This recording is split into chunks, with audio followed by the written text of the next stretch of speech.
যদি আমি চৰকাৰক ধানটো দিব নোৱাৰোঁ কি কৰিম, কাক দিম? এতিয়া ধৰক বাহিৰা যিবিলাক বেপাৰী আহে, বেপাৰীবিলাকক দিলে আমি আধা দাম দিয়ে, আধা দামতো আমি দিলে কি হ'ব? পেলাই দিয়া যোগ্য হ'ব। গতিকে মই সমূহ বিষয়ববীয়াক অনুৰোধ জনাইছোঁ, চৰকাৰী বিষয়ববীয়াক অনুৰোধ জনাইছোঁ, আমাৰ ধানখিনি লোৱাৰ ব্যৱস্থা কৰি দিয়ক আপোনালোকে। কোন হয় সেইটো পৰিচয় দিয়ক। আমি নাফেডৰ PPC চেণ্টাৰৰ মেনেজাৰ। ঠিক আছে, আমি ইয়াতে আজি 5 বছৰ 4 বছৰ 5 বছৰৰ পৰা ইয়াতে ধান লৈ আছোঁ নাফেডৰ হয়। তো নাফেডৰ আমাৰ PPC চেণ্টাৰত এইবছৰ টাৰ্গেট দিয়া হৈছিল ষ্টাৰ্টিঙত 2710 মেট্ৰিক টন, যি আমাৰ মেছেজ আহিছিল। কিন্তু এতিয়া 4 দিন আগত এটা মেছেজ আহিছে যে আমাৰ টাৰ্গেটটো কমাই দিছে, 1000 মেট্ৰিক টন কৰি দিছে। আৰু অলৰেডি আমাৰ ইয়াতে ADO যেনে মিৰ্জা হৈ গ'ল, বৰদোৱাৰ হৈ গ'ল, ৰাণী হৈ গ'ল, বৰিহাট হৈ গ'ল, মাছকুচি হৈ গ'ল, ৰামপুৰ, ছয়গাঁও, এইফালৰ পৰা চব ছাইডৰ পৰা ধান আহে। তো ধান আহোঁতে মোৰ তাত এৰাউণ্ড 300+ চাৰ্টিফিকেট এতিয়া বৰ্তমান আছে। কিন্তু সেই এতিয়া যেতিয়া আমি গম পালোঁ আমাৰ টাৰ্গেটটো কমাই দিয়া গৈছে, কিমান দিছে? টাৰ্গেট 1000 MT কৰি দিছে। ল'লে নেকি? নাই, সেইটো ল'ব পৰা নাই। এৰাউণ্ড 605 মানে ইমান অলমষ্ট 70% টাৰ্গেট আমাৰ হৈ গৈছে। কিন্তু চাৰ্টিফিকেট এতিয়াও আমাৰ তাতে এৰাউণ্ড 240টা বাকী আছে।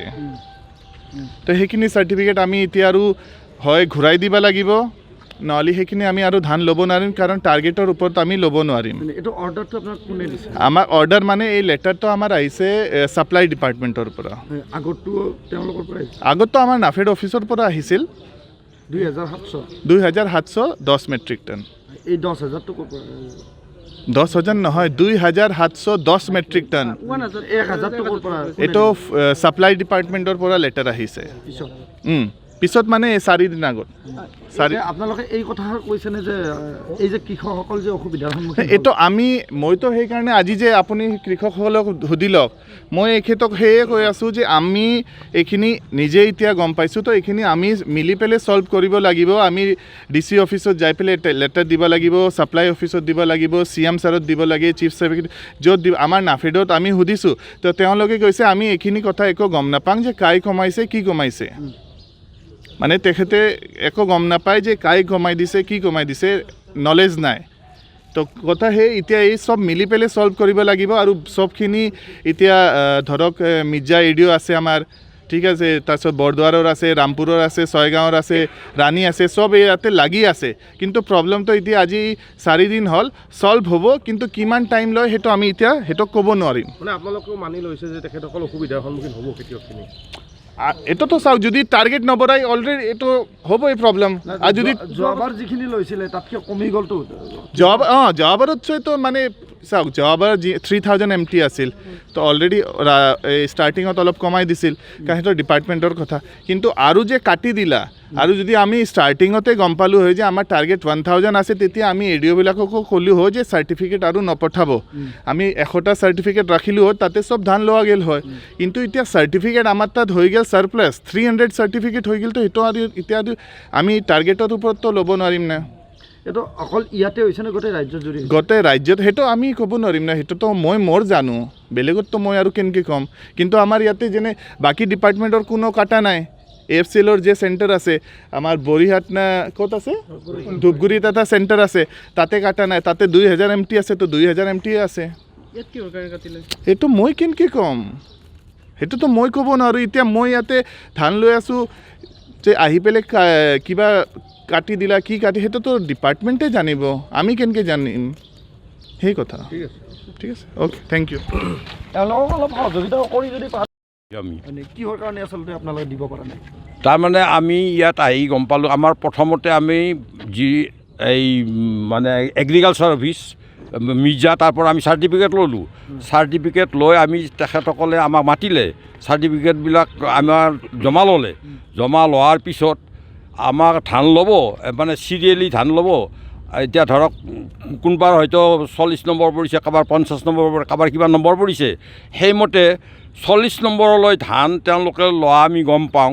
তাৰপিছত তেওঁলোকে এটা অৰ্ডাৰ পালে কি যে আপোনাৰ আছিল 2710 মেট্ৰিক টন ধান লোৱাৰ কথা আছিল তেওঁলোকে। তাৰপিছত কিন্তু তেওঁলোকে এই যে 40জনমান মানুহ ধান ল'লে, লোৱাৰ পিছত তেওঁলোকে গম পালে যে এইবাৰ বোলে তেওঁলোকে 1000 মেট্ৰিক টনহে ধান ল'ব, মানে অৰ্ডাৰ আহিছে ওপৰৰ পৰা। তাৰপিছত যাৰ ফলত আমাৰ এই বাকীবিলাকত ধান লোৱাটো তেওঁলোকে অসুবিধা পালে, অসুবিধা পাই আমাক জনাৰ লগে লগে আমাৰ সমস্যাবিলাক আহি গ'ল। আগতে এতিয়া আমাৰ কথা হ'ল কি, এতিয়া কি আপোনালোকে দিব পৰা নাই? আমি এতিয়া ধানবিলাক দিব পৰা নাই। কিমান খেতিয়কে দিব পৰা নাই? মোটামুটি 250 মোটামুটি 250জন কৃষক আছে, 250 মান কৃষকে ধান দিব পৰা নাই। এতিয়া মুঠতে কেইটামানে দিছে হয়তো। এতিয়া চৰকাৰে আপোনালোকক কি কৈছিলে? খেতি কৰিব দিছিলে বেছি? খেতি কৰিব দিছে, তেওঁলোকে চাৰ্টিফিকেটো জবৰদস্তি বনাইছে ধৰক, মাটি মাটি গোটেইখিনিয়ে চৰকাৰে উৎসাহ প্ৰদান কৰিলে, প্ৰদান কৰি তেওঁলোকে প্ৰশিক্ষণ আমাক দিয়াই খেতিৰ ওপৰত আমাক সদ্যজাতভাৱে এটা ভাল হেৰিত আনিলে। এতিয়া কথা হ'ল আমি খেতি কৰাৰ পিছত চাৰ্টিফিকেট পোৱাৰ পিছত, চাৰ্টিফিকেটখিনি বনাই দিয়াৰ পিছত তেওঁলোকে কি কাৰণত আমাৰ ধানখিনি লোৱাৰ পৰা কৰ্তন কৰিলে? তেওঁলোকে FCI এইবিলাক যিবিলাক হেৰি বনাই দিছে, তাত তেওঁলোকে ধান লোৱাৰ কাৰণে এটা নিৰ্দিষ্ট টাৰ্গেট দিছিলে। সেই টাৰ্গেটটো ফিল আপ নকৰি তেওঁলোকে টাৰ্গেটটো কিয় কমালে? তাৰমানে আচলতে 2700 মেট্ৰিক টন ল'লে আপোনালোকৰ আমাৰ একো অসুবিধা নহ'লে। আমাৰ এইখিনি যিখিনি আণ্ডাৰ বিজয়নগৰত আমাৰ 2700 মেট্ৰিক টন আৰামছে হৈ যায়, কিন্তু তেওঁলোকে সেইখিনি নকৰি আমাক কিয় এনেকুৱা বিপদত পেলালে? যোৱাবাৰ কিমান লৈছিল? যোৱাবাৰতো ফুল টাৰ্গেটে লৈছিলে, 2710 মেট্ৰিক টনে লৈছিলে। কিন্তু বৰ্তমান আমাৰ এই পৰিস্থিতিত আমি কৃষকখিনি বহুত হেৰি হৈছোঁ, কাৰণ আমি নতুন প্ৰজন্মখিনি যিখিনি আমি আহিছোঁ উঠি খেতিৰ প্ৰতি যিখিনি আগ্ৰহী হৈছোঁ, সেইখিনিও বিপদত পৰিছোঁ। এতিয়া আমিতো কিছুমান খেতিয়কে নলম বুলি উঠাই দিছে নেকি? নলম বুলি ঠিক উঠাই দিছে, মানে এতিয়া টাৰ্গেটটো যেতিয়া কমাই দিছে তেতিয়াতো তেওঁলোকে বাধ্য, তেওঁলোকেতো নিজৰ পকেটৰ পৰা আৰু ধান ল'ব নোৱাৰিব। গতিকে তেওঁলোকে কৈছে আমি ধান আহ্বান জনাব নেকি? আমি চৰকাৰলৈ মানে বিনম্ৰভাৱে অনুৰোধ কৰিছোঁ, কৃষকখিনিক অন্ততঃ আমাক কিছু সকাহ দিয়ক, ধানখিনি লৈ অন্ততঃ এইবাৰৰ কাৰণে কিবা এটা ব্যৱস্থা কৰক। ইয়াৰ পিছতো আমি হেৰি কৰিব লাগিব কথাটো। এতিয়া কথাটো হ'ল আমি যদি ধানখিনি দিব নোৱাৰোঁ, আমিতো সুতে লৈ ধান বা লোন লৈ কিবা কৰি কৃষকে যিমানখিনি কষ্ট কৰি পেলাই ধানৰ বস্তা কিনিছে, ধানৰ ভাড়া এই গাড়ী আনি পেলাই ইয়াতে ৰাখি থৈছে, ধান দিব ল'ব পৰা নাই। সেই ধানখিনি যদি বেলেগক দিয়ে তেতিয়া উচিত মূল্য নহয়। এইখিনি ধানটো আমি কৃষকে যদি আমি বেপাৰীক দিওঁ বা অন্য বজাৰত বিক্ৰী কৰোঁ, উচিত মূল্যটোতো আমি নাপাওঁ। ইয়াতে আমাৰ লছ আছে, চৰকাৰক দিলেতো আমাৰ লছ আছে। তথাপিতো আমি চৰকাৰক দিছোঁ অলপ ভালখিনি, ধৰক 100%ৰ 10% লছ কৰি পেলাই হ'লেও চৰকাৰক দিব পাৰিলে আমাৰ ভাল। বেলেগক দিলেতো আমাৰ 100%য়ে লছ হ'ব। চৰকাৰেতো কৈ আছে আপোনালোকক উচিত মূল্য দি পেলাই। উচিত মূল্য দিব বুলি কৈছে, সেইকাৰণে আমি চাৰ্টিফিকেটখিনি বনাই আমি আগ্ৰহী হৈছোঁ। আৰু চৰকাৰেও উচিত মূল্য দিয়া নাই নেকি? উচিত মূল্য দিছে, চৰকাৰৰ পৰা যিখিনি পাইছোঁ ভাল মূল্যই পাইছোঁ বুলি ধৰক।